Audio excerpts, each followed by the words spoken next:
Enjoy your time here and find peace in the stories we tell.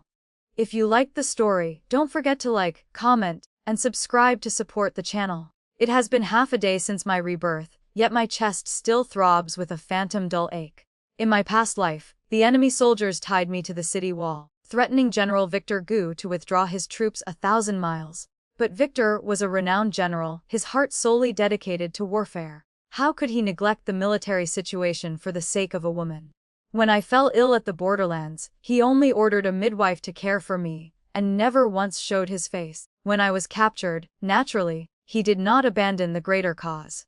To be honest, I was not afraid of death, especially dying for the sake of the country. But before I could utter any heroic declaration, I was struck in the heart by an arrow shot by Victor himself and died. I had hoped that before my death, I could have a moment of grandeur. For instance, I would shout loudly, "Husband, do not worry about me, dying for the country is my honor." It is a pity I could not become a heroine but instead died by Victor's sword. After I died, my soul did not disperse. I witnessed that battle with my own eyes. The soldiers, their morale ignited, praised Victor for his righteousness. In the end, our dynasty won a great victory. Victor collected my body, knelt on one knee looking at me for a long time, and then said, "If there is a next life, do not marry me again."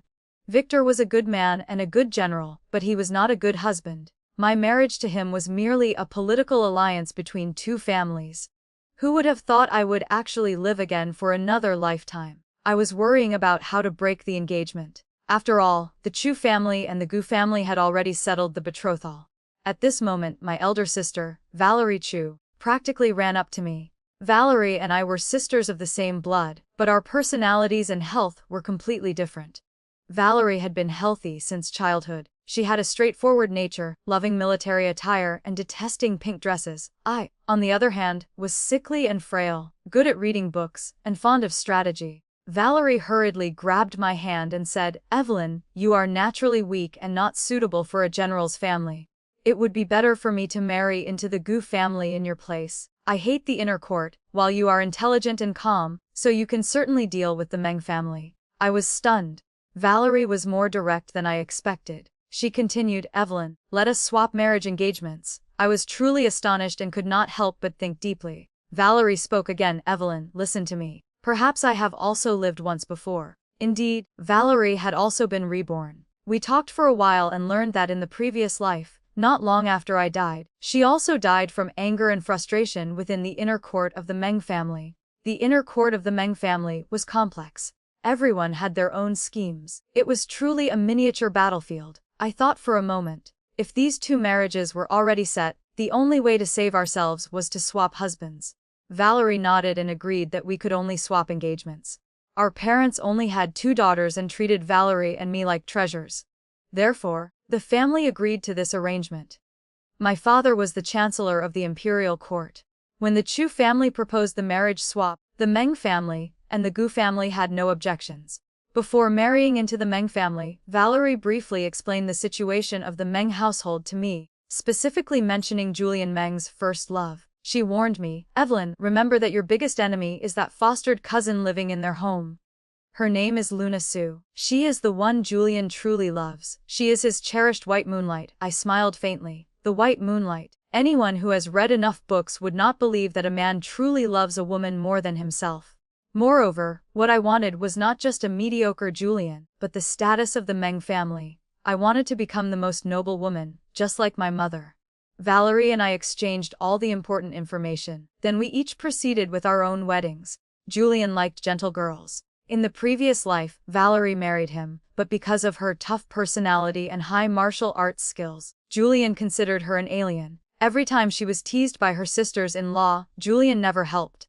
During the wedding ceremony, I deliberately twisted my ankle and fell into Julian's arms. Amidst the commotion of the crowd, I softly said, "My lord, I apologize, I did not mean to." Julian supported my waist. The relationship between him and me was not too distant, but not intimate enough either. I understood that in his heart, there might truly be another girl, but he was just a mortal man in this secular world. He could not possibly give up an entire garden for a single butterfly. Julian's voice came down from above, saying, "It is all right. Be careful, madam. He took me into the bridal chamber and slowly lifted my veil. I looked at him shyly, smiling bashfully, showing an expression that was both embarrassed and excited. I blinked and said, "My husband is truly handsome." To stand firm in the inner court, I first needed the full support of my husband, ensuring he would always stand on my side. Even knowing clearly that Julian had someone else in his heart, I still had to pretend to be very much in love with him. Julian was momentarily stunned, his thin lips curving slightly as he replied, "Madame is also very beautiful." I knew I was beautiful, but for women in the inner court, having only beauty was not enough. When the atmosphere was just right, I pretended to be troubled, lightly biting my red lips. I said, "Husband, although I have married you, I will not interfere too much with your freedom.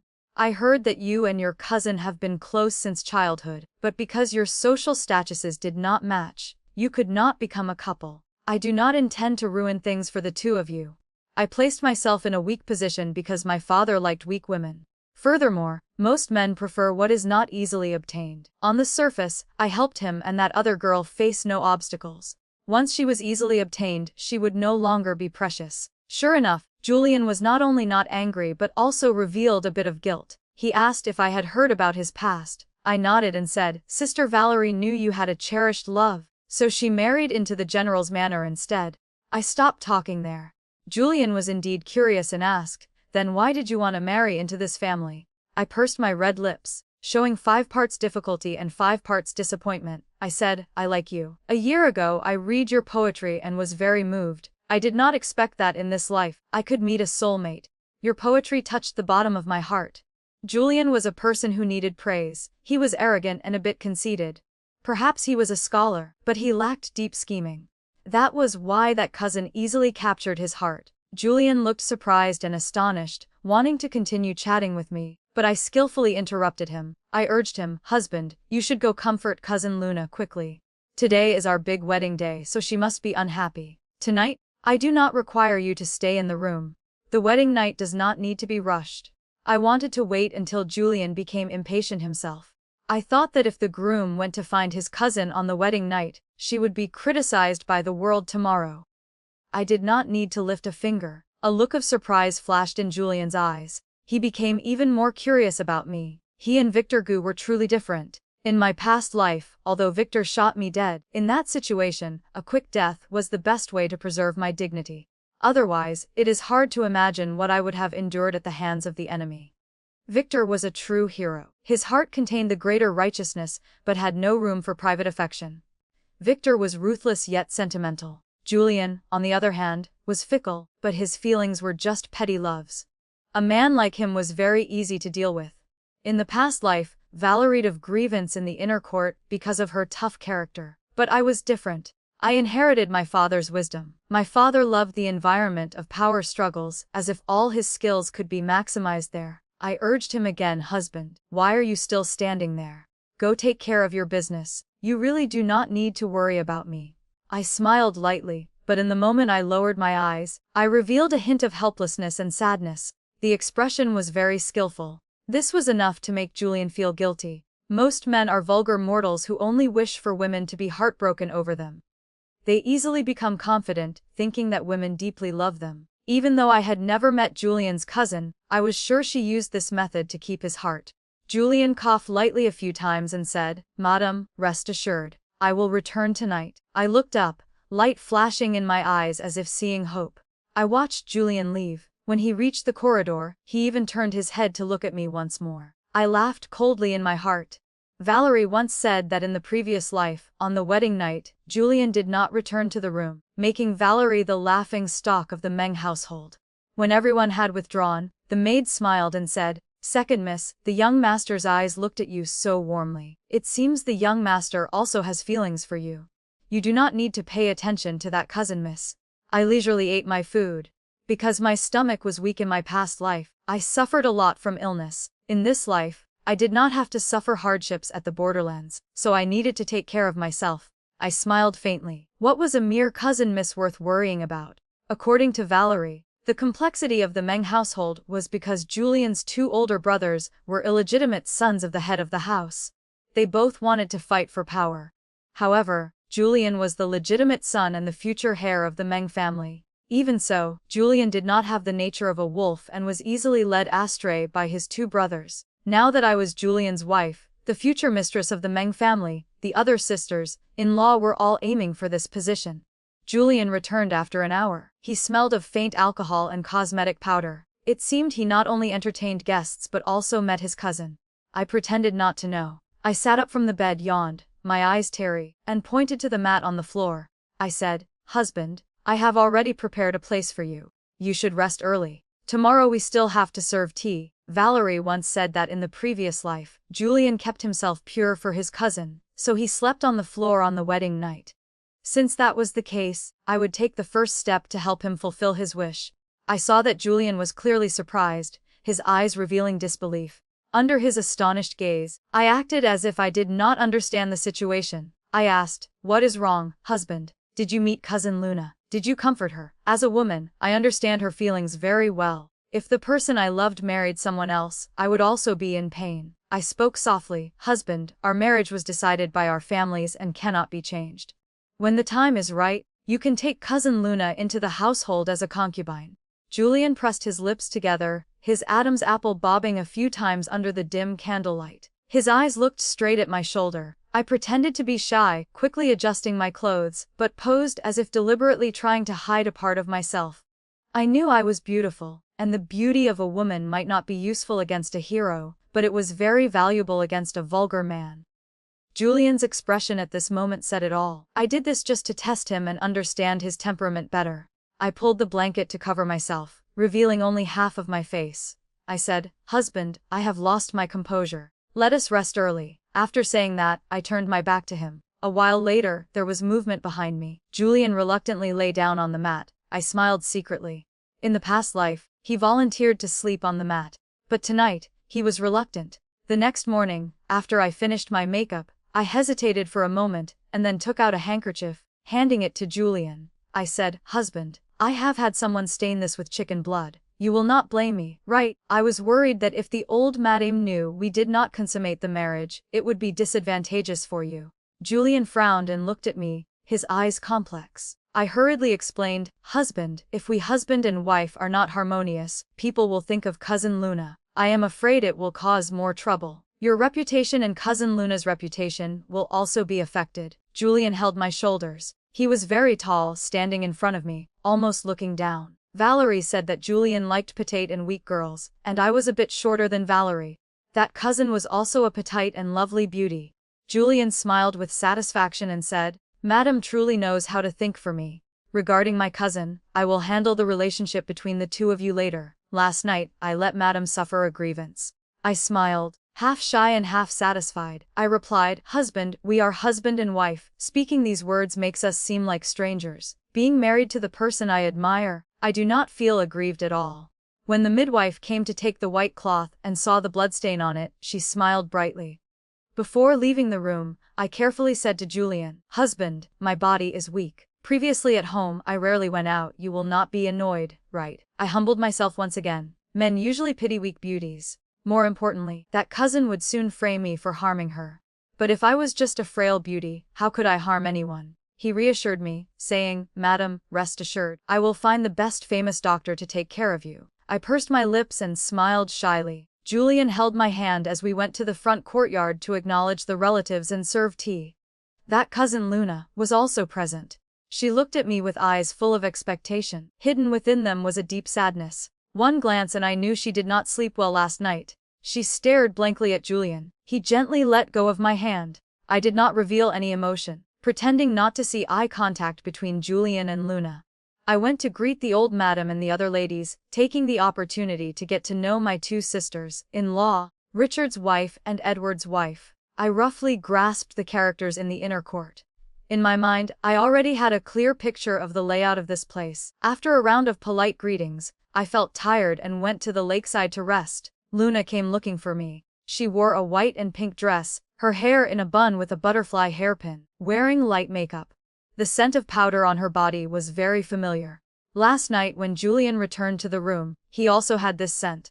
They definitely hugged each other. In the previous life, Julian and Luna already had a conjugal relationship. At this moment, the look in Luna's eyes was full of hatred, as if she wanted to swallow me whole. The maid beside me was very wary of her. Luna said, "Second miss, I have something I want to speak with you about privately." I laughed and said, "Miss Sue, you should call me third cousin, in-law or third young madam." Luna's fair face clearly showed annoyance. I signaled for my maid to withdraw. The maid understood and immediately went to invite Julian. Only Luna and I remained. She no longer hid it. She said, "Cousin Julian and I have been in love since childhood. We pledged our love long ago. He married you only because the family forced him." I was not angry, simply saying, "So what?" In the past life, Valerie argued directly with Luna and even hit her. When Julian arrived, of course, he considered Valerie the villain and protected Luna. In her heart, Valerie felt even more dissatisfied seeing that scene, so the marriage fell apart.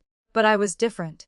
I only liked to use schemes and did not want to lift a hand. Luna was clearly even angrier because her opponent was the official wife, who had a higher family status and outstanding appearance.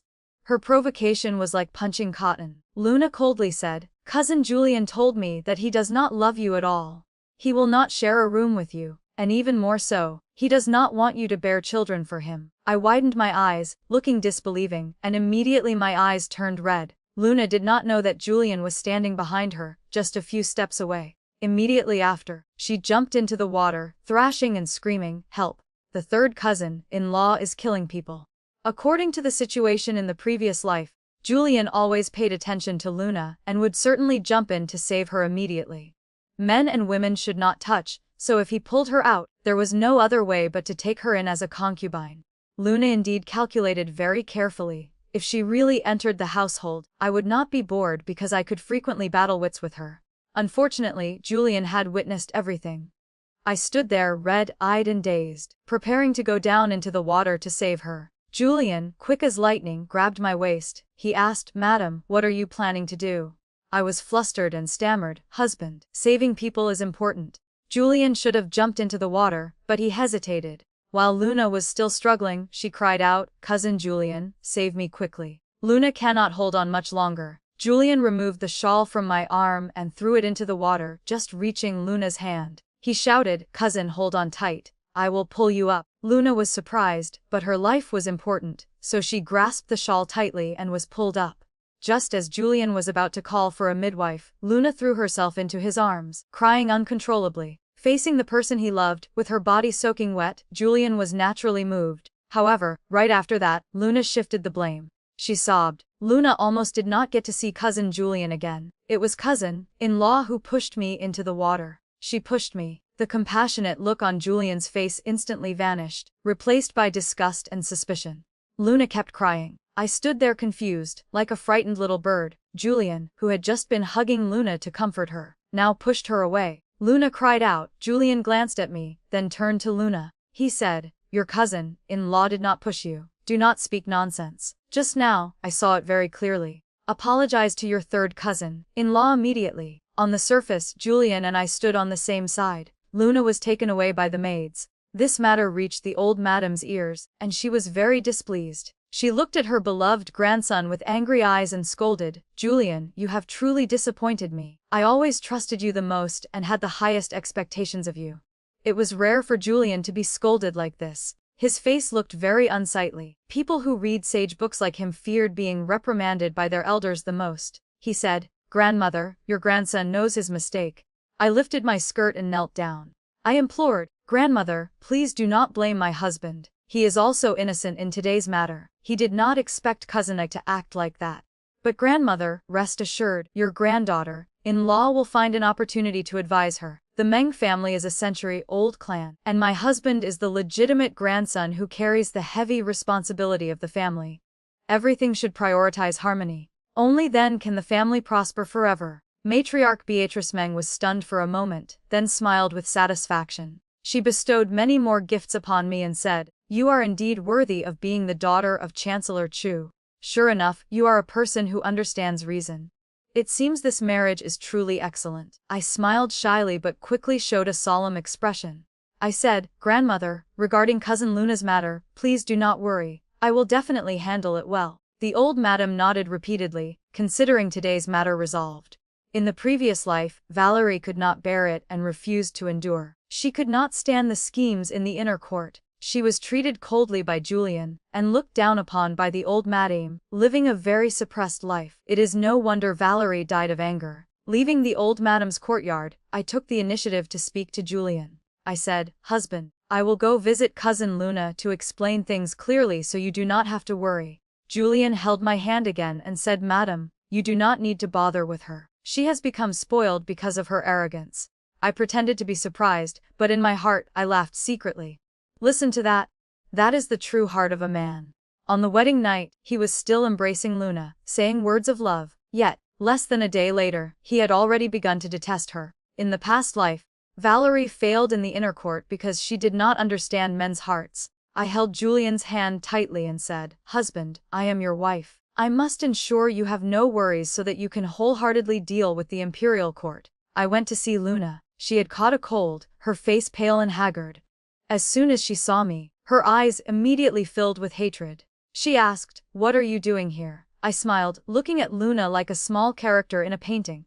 In the previous life, Valerie lost to her largely because she was too tough and did not know how to act. But I loved acting. Since I was weak from childhood and could not travel far, my mother found many storybooks and invited theater troupes home for me to watch. To me, life was like a play. Luna panicked and asked, "What are you laughing at?" I shook my head and said, "It is truly boring. The opponent is too weak. I do not know how Sister Valerie is doing now. With her personality, she must be like a wild horse upon reaching the borderlands." Luna became more anxious and yelled, "What are laughing at? Do you think you have won against me? Cousin Julian and I pledged our love since childhood. I am his person." I laughed lightly and replied, "Do you think I care about a mere Julian? His status is just a tool. In the end, I will give birth to the legitimate heir of the Meng family. Julian's role is only to father the child. Apart from that, I do not need to keep him." I continued, "I thank you, cousin, for helping enlighten my husband. If it were not you, there would be someone else."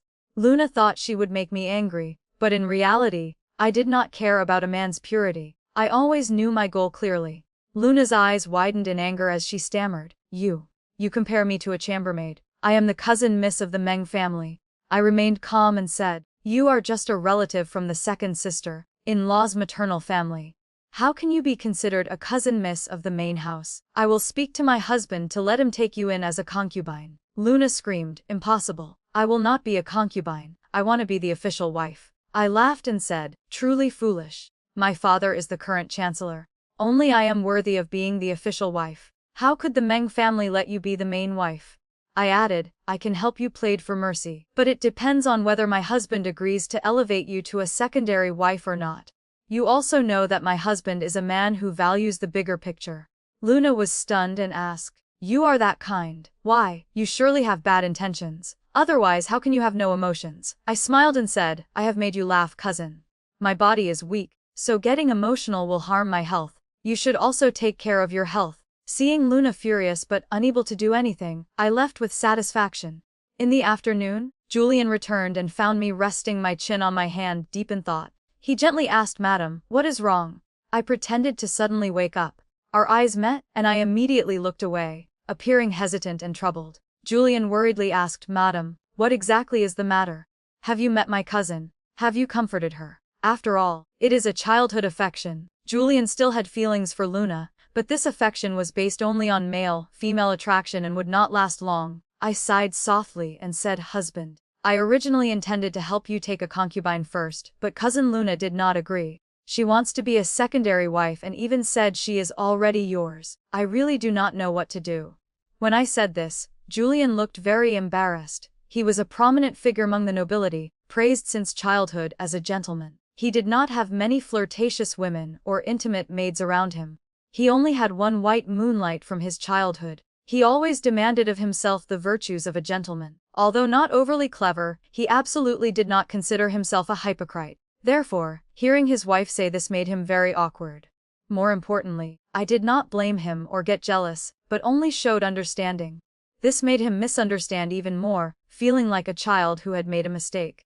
In the previous life, when Valerie found out about the affair between Julian and Luna, she flew into a rage. Julian was scolded severely. Julian valued virtue and reputation very much, so my elder sister essentially tore off his mask. But I was different. I pretended to protect his reputation. I said worriedly, If my husband marries a concubine right now, it will affect your reputation. If the censors intervene, it will be very unsightly. We must think of a way to persuade your cousin to temporarily enter as a concubine first, then in a year or two, we will elevate her to a secondary wife. Is that acceptable? I held Julian's hand, my soft fingers gently rubbing the tiger's mouth area of his hand where there was a scar. I deliberately asked, "Oh, your hand was once injured. Did it hurt back then?" Sister Valerie told me that when Julian was young, he was forced to practice calligraphy in the freezing snow without rest. Once, when he skipped class, his late grandfather used a dry branch to pierce his hand, leaving this scar. Seeing me care so much, Julian felt even more ashamed. He asked, "Madam, why do you always think of me?" His eyes were sincere, carrying a hint of imperceptible heat and desire. A beautiful and gentle woman had granted him tolerance and infinite love. He was moved so quickly. I guessed correctly. Julian was a sentimental man. I looked at my husband with affectionate eyes and said, "You are so silly. You and I are husband and wife. We share glory and shame together. Do not worry about others. You and I are in the same boat. After death, our descendants will bury us together. I will naturally work together with you with one heart." I spoke about the present, implying that after death, he and I would be one entity. Julian was even more moved. His eyes deepened, and his voice became hoarse as he whispered, "Madam." His face gradually moved closer, his breathing changing slightly. I knew what he was about to do next. Julian held my waist tightly. Just as he was about to kiss me, I turned my face away, pretending to be shy. I said, "Husband, please lie on the mat on the floor." In the past life, Julian was always cold to my elder sister. Valerie had a proud personality. How could she endure such grievances? I had to torment him for a while on behalf of my sister. Moreover, now was not the time. I absolutely could not get pregnant at this moment. Besides dealing with Luna in the inner court, there were 2 other sisters-in-law to handle. Julian definitely had to secure the position of the family head.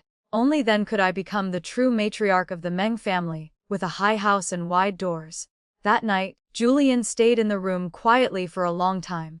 In the middle of the night, he tossed and turned on the mat, seeming unable to sleep peacefully, and even got up to drink tea several times. He was full of vitality. With a virtuous, beautiful, and gentle wife nearby, it was hard for him to control himself. The next day, we returned to visit my parents. Julian had prepared gifts early. He could treat women very well, but he could also turn his face and deny people. It all depended on whether one could capture his heart. Getting into the carriage, as the wheels rolled, I leaned back and fell into Julian's arms.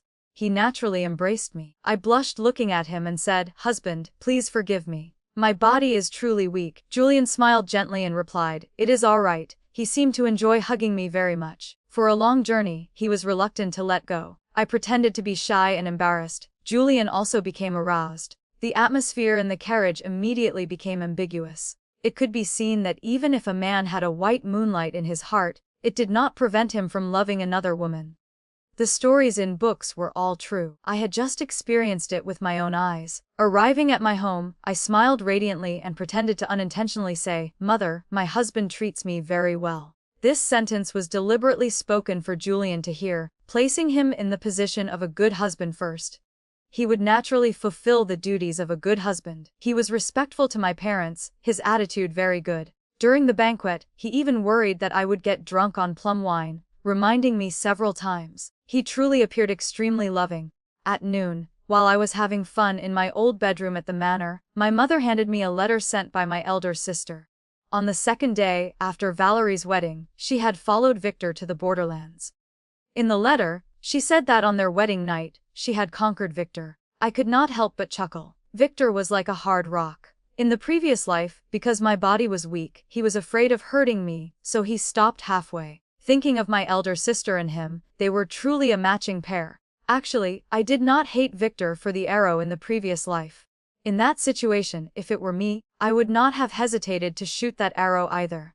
On the carriage back to the city, I deliberately pretended to be drunk, casting aside the dignity of a lady, and boldly sat on Julian's lap. I held his face, smiled, and said, "Husband, you are truly beautiful like a painting." I took the initiative to kiss him. Almost immediately, Julian could not control himself, switching from passive to active. However, I did not let him achieve his goal. When he intended to go further, I pretended to fall asleep in his arms. I did this on purpose. When I woke up, I would pretend to forget everything, leaving him alone to recall the events in the carriage. When we arrived at the Meng mansion, I continued to feign sleep. Julian could have woken me up, but he did not. Instead, he carried me into the mansion. I lay on Julian's shoulder, my lips seemingly unintentionally brushing against his neck. Actually, it was intentional. Julian not only did not dodge but held me tighter. At that moment, a female voice full of grievance and resentment rang out, "Cousin Julian, why are you two like this?" Julian was startled. One must know that on his wedding night, he promised Luna that he did not love his wife at all. His mind was always on Luna. But only 2 days had passed and Julian was already carrying me into the house. I pretended to be awakened, slowly opening my eyes, and asked bewilderedly, "Husband, what was happening?" I reached out and hugged Julian's neck as if worried I would fall. Seeing this, Luna was even more provoked. She even uttered a curse, "Fox spirit." Truly funny, I was hugging my own husband, so how did I become a fox spirit? No wonder in the previous life, my elder sister died of anger. With Valerie's personality, she indeed could not tolerate this at all. But I only found it interesting. Toying with Julian's heart rendered Luna helpless. At this moment, Julian's face was clearly not good. He was a person who loved saving face and hated being scolded by others the most. In front of everyone, Luna relied on his affection to repeatedly challenge his limits. Indeed, people should not easily give in to their emotions, otherwise, they will lose control. Luna loved him, but I did not. I pretended to have just woken up, hurriedly pushing Julian away, and said, "Husband, put me down quickly. Otherwise, Cousin Luna will misunderstand and that would be bad." Julian looked at me with a complex expression before putting me down. I rubbed my chest, feigning innocence as if I knew nothing. But Luna seemed to understand something. She was so angry she stomped her foot and cried, "Cousin Julian, how can you treat me like this? You betrayed my heart." She turned and ran away, wiping tears as she ran. I stood dazed on the spot, pulling Julian's sleeve, and said awkwardly, "Husband, go comfort Cousin Luna quickly. Tell her I was drunk, so you carried me in." Julian looked at me with hesitation. His heart had already begun to waver, even comparing me to Luna. I urged him again, "Husband, go quickly. Cousin Luna is crying." Julian might still remember Luna, but hearing me say that, he definitely would not go. After all, I was his wife. While Luna had no status, seeing my understanding, Julian gradually corrected his behavior. He said, "Madam, you are truly good. As for my cousin, she acts too spoiled. Just leave her be." I held Julian's hand and said, "Husband, I believe Cousin Luna will understand eventually. You are a man with great ambition. You must focus on the family and the country, not spend all day circling around women." Julian's brows relaxed, and he smiled, no longer worrying about Luna. He held my hand tighter and said, "Madam understands my heart." That night, I ordered the servants to prepare the floor mat for Julian in advance. When he returned, his eyes looked a bit strange. I pretended to ask, "Husband, is there something wrong? Is the floor mat too thin? I will add a blanket for you. Tomorrow, I will tell the servants to prepare a few more blankets so that even if you sleep all winter, you will not be cold." A month later, I received a letter from my elder sister. In the letter, Valerie said she had avoided all possible risks and even convinced Victor to let her join the army. Victor tested her many times. Every time she passed, making him finally agree. Valerie said she had found her heart's desire to become a female general. I was happy for her. In the previous life, if I had not been weak, perhaps I would not have been captured by the enemy or killed on the city wall. These days, I secretly met with my father a few times, asking him to help Julian in the imperial court, which made his 2 brothers jealous. At the same time, I occasionally played cards with my 2 sisters-in-law, deliberately showing off my wealth, making them extremely envious. Suddenly, shocking news arrived, disturbing the inner court that was thought to be peaceful. Luna was pregnant. There was no need to ask whose child it was. In the previous life, to frame my elder sister, Luna deliberately fell in front of her, sacrificing the child in her belly just to gain Julian's favor and completely destroy the marital relationship between my sister and him. Luna used that child to exchange for the position of a concubine, causing my sister to die of resentment, enduring so much grievance and humiliation. But this time, since Julian married me, he had never touched Luna. Was the child conceived before the wedding? I only smiled and said nothing. The maid beside me looked indignant and said, "Second miss, the son-in-law is too excessive. How can he let a woman with no name and no status be pregnant before you? You are the daughter of the Chancellor's manor and have not yet given birth to the legitimate son. How can we accept an illegitimate child?" I took a sip of rose tea and laughed softly. I originally planned to toy with Luna a bit more, but I did not expect Julian to rush back at this moment. I immediately changed my words. Do not speak nonsense. My husband's child is also my child. Although cousin Luna has no status, that child is my husband's firstborn. Although I am sad, I am also happy for him. Julian stood at the threshold, his steps pausing. I looked towards him and saw nervousness and guilt in his eyes. Julian quickly walked over. He had just finished court, but did not go to see Luna. Instead, he came to comfort me first. This man was already in the palm of my hand. I stood up, trying to look happy despite the pain in my heart. I said, "Husband, you are back. I have good news for you. Cousin Luna is pregnant. You are about to become a father." A man like Julian would not easily abandon his child. Even though it was an illegitimate child, he did not show much joy. He whispered, "Madam." I raised my finger to touch his lips and said, "Husband, I understand everything." Who did not have a fluttering heart in their youth? When I first saw your poetry collection, my heart also fluttered endlessly. So, husband, you do not need to explain anything to me. Julian was moved and hugged me tightly. Recently, he liked touching me more and more, frequently getting aroused. But he and I always kept a distance because I understood it was not yet time. Julian did not go to see Luna. He only ordered servants to bring some nourishing items. By the third time, I suggested he go visit Luna. That man hugged me and suddenly kissed my lips. His kiss was intense and hot, completely different from his usual gentle as jade appearance. After the kiss, Julian was still unsatisfied. I looked at him with wet eyes. He sighed softly and said, "I only regret meeting you too late." I smiled and replied, "Why say that? Now is the best time. Husband, it is good to have you." Julian kissed the corner of my mouth lightly and promised, "From now on, there will be no one else between you and me. Luna is pregnant with my child, so I will give her a status, but that is all." I hugged Julian's waist, resting my face on his chest, listening to his disordered heartbeat. At this moment, he was like a puppet with the strings in my hands. I said, "Husband, you do not need to promise me anything. I just need to be by your side as your wife.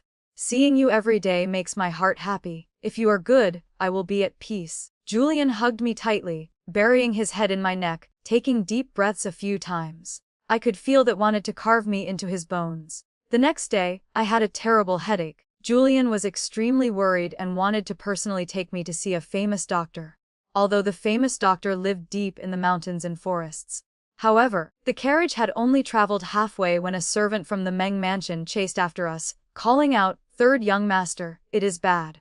Miss Su shows signs of miscarriage. Her stomach hurts ceaselessly." Julian frowned, revealing a look of worry. I understood that even if he no longer liked Luna, he could not leave her alone. He was a kind-hearted person, and such kind-hearted people were often the nemesis of many young girls in their chambers. I gently held his hand and said, "Husband, go back quickly and check. The child is important. My body has been weak for a long time. I can go see Dr. Alaric by myself." Julian still hesitated. I smiled at him, trying to squeeze out a smile amidst the pain. I urged, "Husband, listen to me. Your child is the most important thing." Julian was moved. After all, it was his first child. Before leaving, he instructed the guards to take good care of me, then galloped back on his horse. I lifted the carriage curtain to watch him leave, pretending to be very reluctant. Julian turned his head back. Our eyes met as if he could not bear to leave me. Immediately after, I dropped the curtain, cutting off the gaze, and revealed a triumphant smile. Everything was going according to my plan. Before reaching Dr. Alaric's residence, I was kidnapped. The bandits mocked, "The third young madam is indeed a stunning beauty. How could the third young master bear to leave her alone? He truly does not know how to cherish her. Pitiful for a beauty with a tragic fate. Today, death is certain. But before you die, let us have some fun first." I was weak, so the bandits did not bind my hands and feet. I deliberately asked, "Do you recognize me? Who are you? If you want to kill me, at least let me die knowing why." I cried, looking pitiful like a pure blossom in the rain. Naturally, I was also breathtakingly beautiful. One of the bandits revealed their identity, saying, "Little beauty, to let you die clearly, we are people of the eldest master." I asked in astonishment, "The eldest master? Why would he harm me? I am his sister-in-law." The man laughed and said, "If the third branch does not disappear, how can the first and second branches rise?" The men talked and laughed, looking at me with eyes full of evil intentions and lust. But in my heart I laughed secretly. In recent days, my father's heavy reliance on Julian had made his two brothers in the Meng family feel threatened. The Meng family could only have one person achieve great success. If Julian truly advanced, the two secondary branches would never raise their heads again.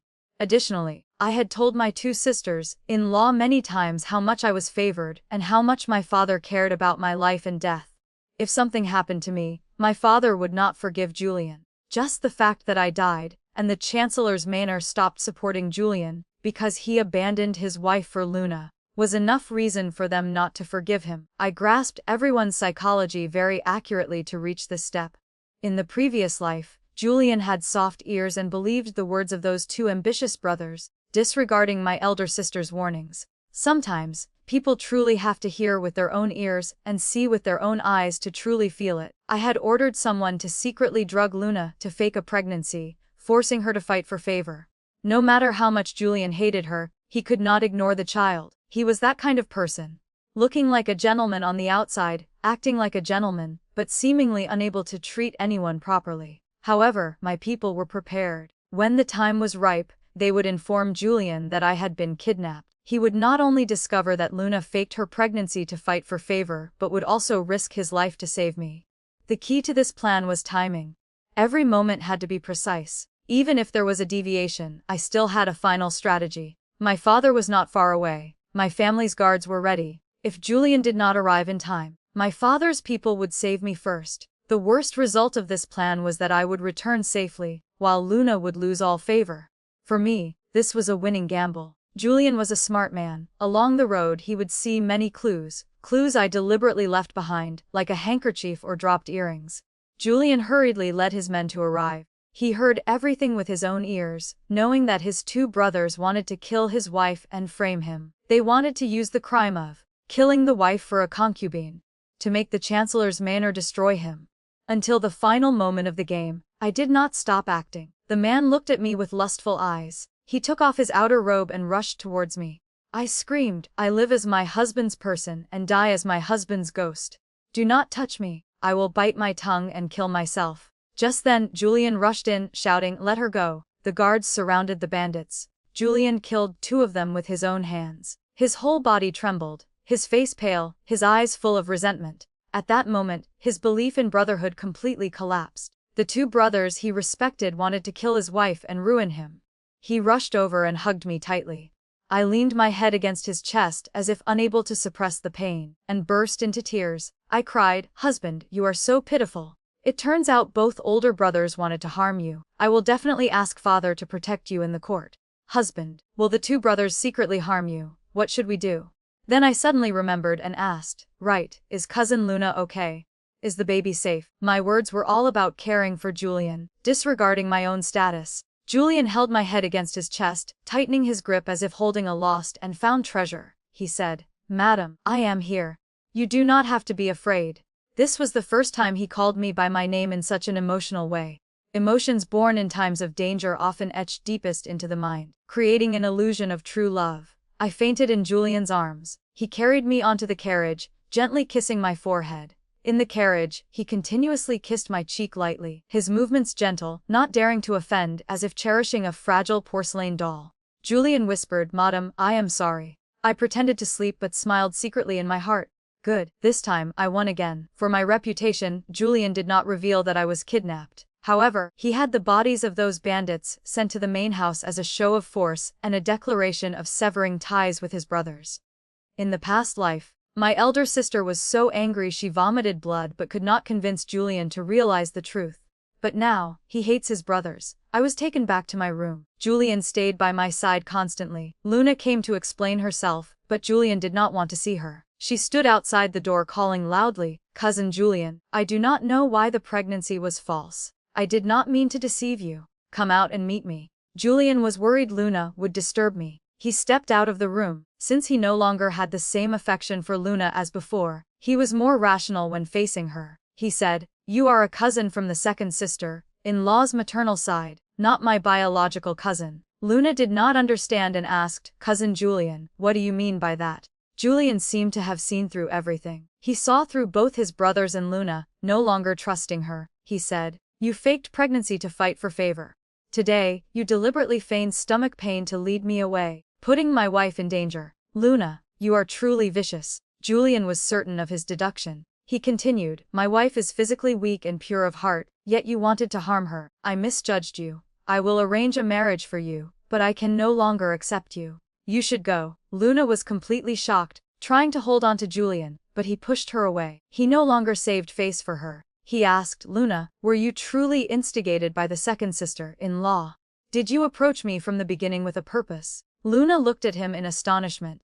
Julian immediately ordered men, "Take the second branch's cousin Miss away." Since she had faked a pregnancy, Julian could not keep her. At this moment, I opened my eyes and smiled softly. Is this the so-called deep affection of men? Truly ridiculous. In the previous life, Julian considered Luna the white moonlight in his heart, not hesitating to hurt his wife. In this life, Luna was still Luna, but Julian discarded her like an object. Luna screamed and cried for a long time before falling silent.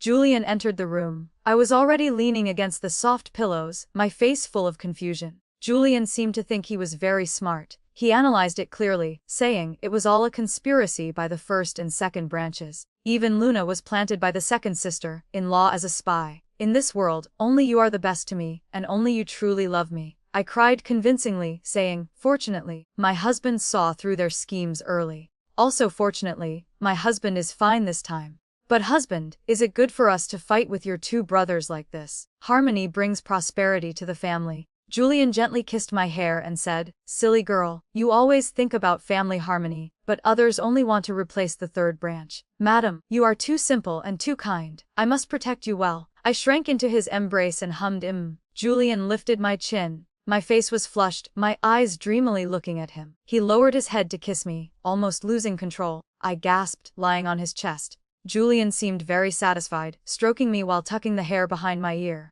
He said, "I let you get hurt. In this life I have no regrets." I sighed secretly in my heart. He had no regrets, but I had a few.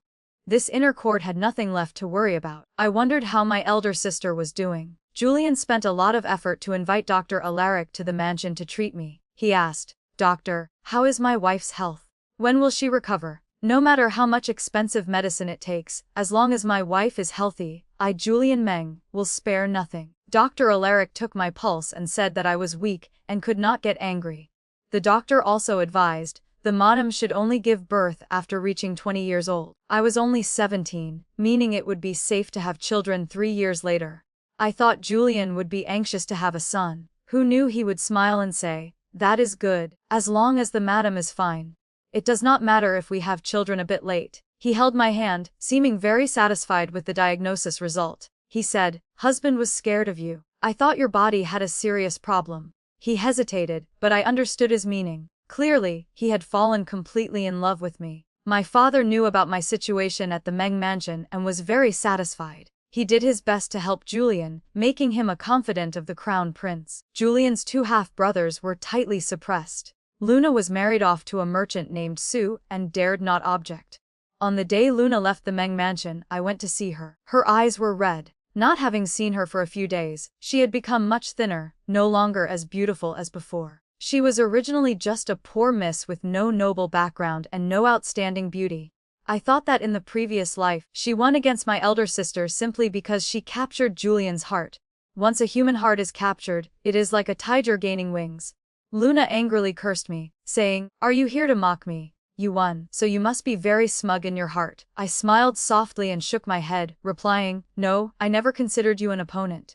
Luna continued to curse. Not only was I not angry, but I also gave her a wedding gift. The entire Meng mansion praised me for being generous and forgiving, truly worthy of being the future mistress. I smiled. The better I treated Luna, the more Julian ignored her. In his heart, Luna and I were no longer on the same level. That night, Julian walked out of the washroom. He wore his inner robe, the collar wide open revealing his chest. His eyes were burning as he stepped closer to me.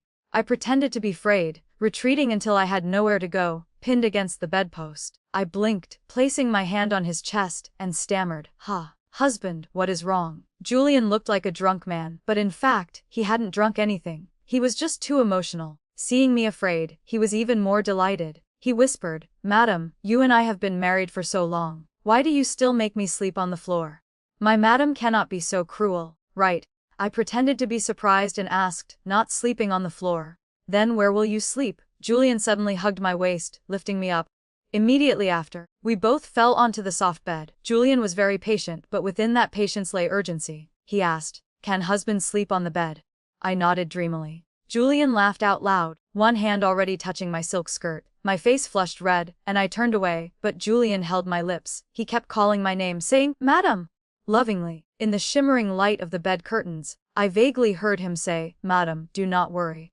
My husband has taken contraceptive medicine. It will not make you pregnant." After knowing that I was only weak and had no other problems, Julian pampered me even more excessively. My confidant reported that after Luna left the mansion, due to her stubborn nature, she accidentally killed her sister-in-law and was cast out by her husband's family. Unreconciled, Luna waited for Julian outside the government office, demanding he take responsibility. If it were before, perhaps Julian would care about her. But now she was married and made Julian lose face in front of his colleagues. So, even if he wanted to be a gentleman, he could not. That day, I went out with my mother to watch a play. Luna suddenly rushed out from the corner of the stage, almost screaming, "Witch, you must have used some sorcery to seduce the third young master. He was supposed to love me like his life. Even your elder sister could not fight against me. I must anger you to death. On what grounds did you beat me?" Luna wanted to kill me but was knocked unconscious by the guards. My mother was terrified. When Julian arrived, she scolded him. Julian hated Luna even more and ordered her to be sent back to the Sue family. I was stunned. It turned out Luna had also been reborn. When was she reborn? But that was no longer important. Therefore, a few days ago, my elder sister sent me another letter reporting that everything was going smoothly. Not only did she avoid capture by the enemy, but she also beheaded the enemy's vice-general. Victor admired as a talented woman, giving her many opportunities to grow and train. Every time a war report came from the borderlands to the capital, the emperor praised my father, saying he had raised a female hero. Successive victories from the borderlands were sent to the capital. Valerie became a legend. She helped Victor fight many times. The couple together captured Mount Nagan of the southern barbarians until the barbarians wrote a letter of surrender and offered much gold, silver, and jewelry. Only then did the Great Chu stop attacking. In the early spring of the following year, Valerie and Victor returned to the capital in triumph. Julian looked forward to meeting his brother-in-law very much.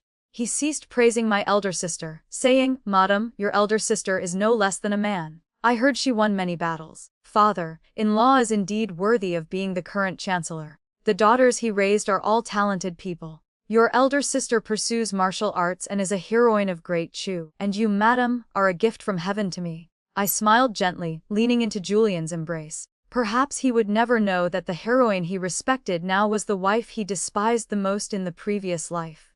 When Valerie and Victor returned to the capital, the imperial court held a palace banquet. Meeting again after a lifetime, Victor was calmer than before. He no longer frowned. His eyes occasionally looked towards Valerie. When Valerie chatted with others, occasionally laughing loudly, Victor saw that scene, and the corners of his mouth also bloomed into a smile. When you like someone, your eyes involuntarily follow that person. I stepped forward to greet Victor, saying, "Brother-in-law." He was surprised, not recognizing me, but the title, brother-in-law, made him quickly guess who I was. He bowed to me, without a hint of disdain for women. He said, "So it is the second miss of the Chancellor's manor. I often hear my wife mention you. She says you are intelligent and beautiful, rare in this world." Julian interjected, "General Gu, your wife is also rare like that." Valerie came over and pulled me to a corner to talk. She said, "We haven't met for a long time, but we still correspond frequently." Knowing Luna's outcome, Valerie no longer felt gloating for revenge. She just sighed and said, "The matters of the previous life are too far away. I no longer care. Evelyn, fortunately, we swapped marriage engagements. I finally understand the meaning of living this life. I should not be confined in the harem. I also have my own aspirations. Evelyn, do you know, when I ride a horse at the borderlands, I forget I am a woman. Following Victor, I always feel I can also be a general of Great Chu like him." "Evelyn, I did it." I nodded and smiled, replying, "Sister, I am also very satisfied. I will be a virtuous wife, assisting Julian to become a powerful official, and I will become the most precious woman in the capital." Valerie and I looked at each other and smiled. In this life, although we both married, the nature of it was completely different. In the previous life, we married because we had to. But in this life, we just live for ourselves. Valerie became a female general, while I slowly became the wife of a powerful official. The role of a husband was just to embellish life, a powerful tool for Valerie and me to fulfill our wishes. Time flew by, and I was 20 years old when the doctor diagnosed me with pregnancy. Julian's eyes turned red. He said, "We have a child. That is the crystallization of our love." The day our eldest son was born, Julian cried again. He said, "Evelyn, in this life, I only live for you and our child." Many years later, Victor died in battle. Valerie became the head of the Gu family. When her children were not yet grown, she was already the marshal of the 3 armies, and also the first female marshal in the history of Great Chu. Thanks to Valerie's existence, the status and position of women in Great Chu were raised significantly. Princess Royal Isabella was also influenced by her, actively vying for the throne, becoming the first empress regnant. No one knew that the strategist standing behind Valerie was not her husband, Victor, but me. It was always me. I secretly provided strategies for my elder sister. Julian lived to be 60 years old. When he passed away, he was still not at peace. He held our children's hands, instructing them word by word to protect their mother. Julian left the world carrying his longing for me. Until death, he still thought that I loved him deeply, and even said he wished to be husband and wife in the next life. After marrying him, I was pampered by him for nearly half a lifetime. I cannot say I loved him deeply, but I had no grievances either. In a flash, Valerie and I grew gray together. My ears could no longer hear clearly. Valerie and I traveled to enjoy the mountains and rivers. Our bodies were always healthy. The two of us decided to move in together to spend our old age. On her deathbed, Valerie smiled and said, "Evelyn, this time, we chose correctly." She left in peace, with no regrets. I often think life is like a lock, only the right key can open it smoothly. The most profound lesson from this story is that destiny is not a matter of chance, but of alignment. Evelyn and Valerie suffered in their past lives not because they lacked ability, but because they were misplaced. One was a warrior trapped in a cage of etiquette. The other, a strategist exposed to the raw sword. By honoring their true natures, they turned tragedy into triumph. Happiness is finding the soil where your specific roots can grow. We are like keys. We achieve our true purpose not by changing our shape, but by finding the one lock we were meant to open. The story ends here for now. If it touched your heart or left you thinking, I'd love to hear your thoughts in the comments. Please like, subscribe, and share Raccoon Tale to help more stories come to life.